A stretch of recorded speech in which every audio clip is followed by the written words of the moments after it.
Good afternoon, everyone. Welcome. Today we're going to take a deep dive into the microscopic world to understand a topic that is fundamental to all of biology and medicine: how microbes cause disease.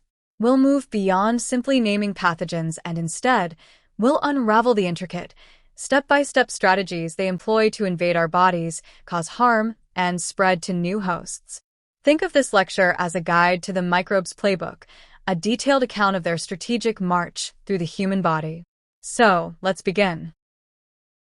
So, when we think about a microbe causing an infection, it's not a random event. It's a highly sophisticated process, almost like a military campaign with a series of well-defined stages. It's a journey from the outside world into the host, and then out again to find a new one. We can break this down into 6 key steps. First, the microbe must find a way to get inside the host. That's entry and colonization. Once inside, it needs to hang on tight, which we call adherence. From there, it might need to actively invade and spread through the tissues.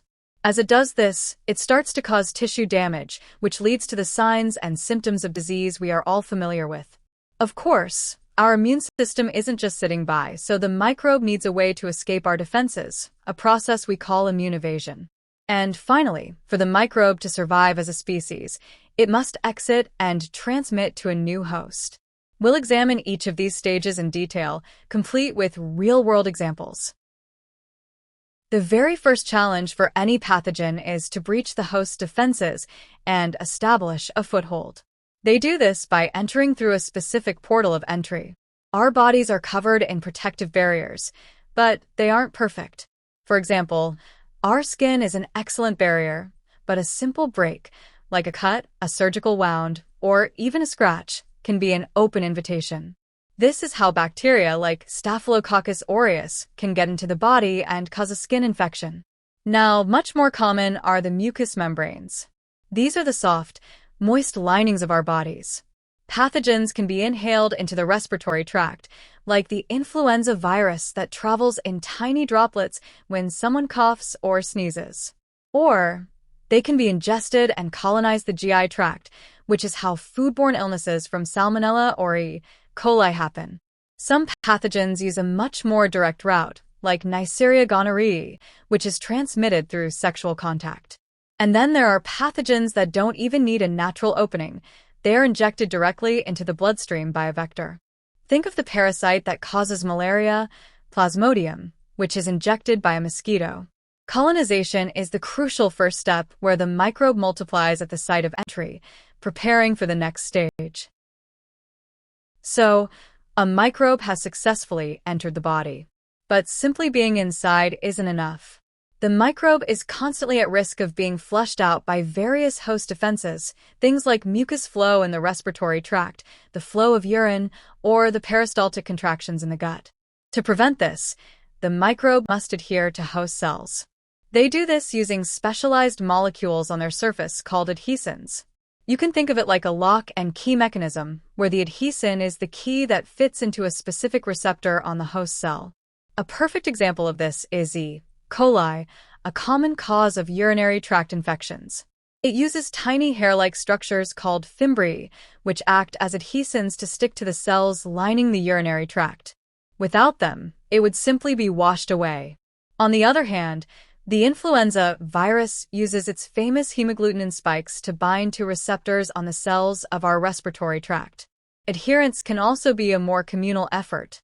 Some microbes form complex, highly organized communities called biofilms.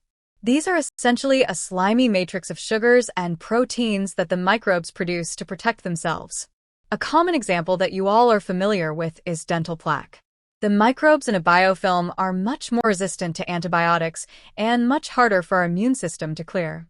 This is why infections on medical implants, like catheters or artificial joints, are so difficult to treat. Once a pathogen has adhered and established a foothold, some of them are content to stay put and cause a localized infection. But many have to actively spread throughout the tissues to cause a more widespread disease. To do this, they rely on a powerful toolkit of enzymes that are designed to degrade host tissues. One of the most important of these is hyaluronidase, which is sometimes called a spreading factor. This enzyme breaks down hyaluronic acid, the main component of the extracellular matrix that essentially glues our cells and tissues together. By degrading this matrix, pathogens like Staphylococcus aureus can move deeper into the tissues.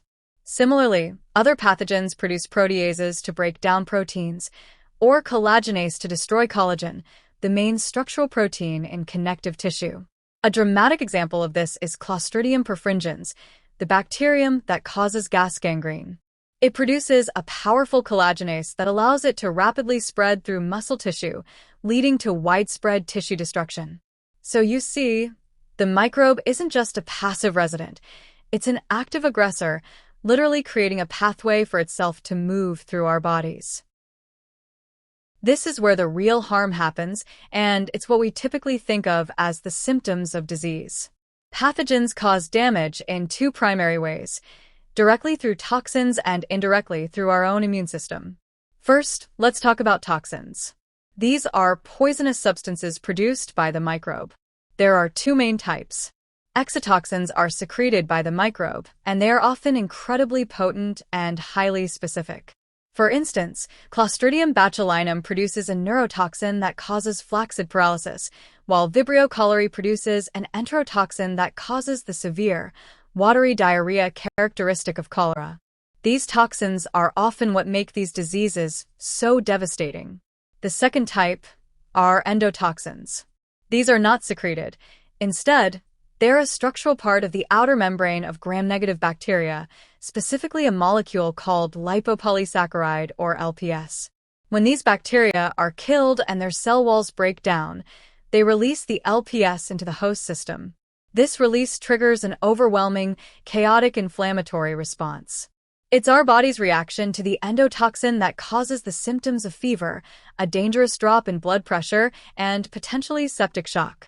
So in this case, the damage is caused not by the microbe itself, but by our body's own over-the-top reaction to its remnants. Of course, our immune system is designed to recognize and destroy these invaders. But pathogens have evolved incredibly sophisticated strategies to evade detection and destruction. One of the most common methods is producing a capsule. This is a thick, slimy layer made of polysaccharides that surrounds the bacterium. The capsule makes the bacterium slippery and difficult for our phagocytic cells, like macrophages, to grab onto and engulf. A classic example is Streptococcus pneumoniae, a leading cause of pneumonia. Its capsule is its primary weapon against our immune system. Another brilliant strategy is antigenic variation. This is where the pathogen literally changes the proteins on its surface, its antigens, to appear different to our immune system. Think of it like a criminal changing their face to avoid being recognized.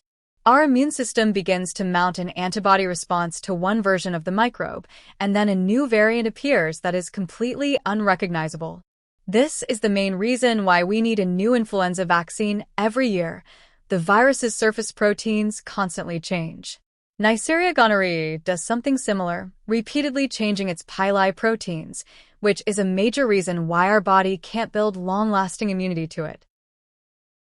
The final step in this process is for the pathogen to find its way out of the host to continue its life cycle and infect a new individual. The portal of exit is often the same as the portal of entry. For example, respiratory pathogens are expelled when we cough or sneeze. Likewise, intestinal pathogens like those causing cholera leave the body in feces. For bloodborne pathogens like HIV or hepatitis B, the exit is through blood contact, whether it's through shared needles or sexual contact. And in the case of vector-borne diseases, the vector itself serves as the exit and transmission mechanism. A mosquito takes a blood meal from an infected person, ingests the pathogen, and then transfers it to the next person it bites. This cyclical process of entry, colonization, multiplication, and finally, exit and transmission is what allows infectious diseases to persist in populations. In summary, the process of a microbe causing disease is not a simple act. It's a highly strategic, multi-stage campaign. From the moment a pathogen gains entry to its eventual exit and transmission, every step is a carefully honed evolutionary adaptation. We've seen how they use adhesins to stick, enzymes to spread, toxins to damage, and capsules and antigenic variation to hide. Understanding these detailed mechanisms isn't just an academic exercise. It is the very foundation of modern medicine. This knowledge is what allows us to develop targeted therapies, design effective vaccines, and understand the growing threat of antibiotic resistance. It's a constant evolutionary arms race between us and the microbial world. And with that, I'd like to thank you for your attention. Like, share, and subscribe for more.